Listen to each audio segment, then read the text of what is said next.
செயலர் அவர்களையும் இந்து குழுமத்தின் தலைவர் மற்றும் பதிப்பாளர் திருமதி நிர்மலா லக்ஷ்மண் உள்ளிட்ட அனைவரையும் துறையின் சார்பில் அன்புடன் வரவேற்கிறேன்.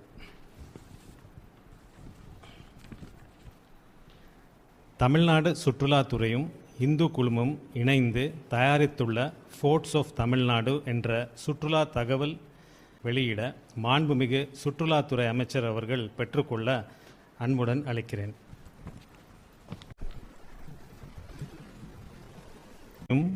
இந்து குழுமம் இணைந்து தயாரித்துள்ள நாட்டார் தெய்வங்களின் வரலாறு, வழிபாடு முறைகள் மற்றும் பண்பாடு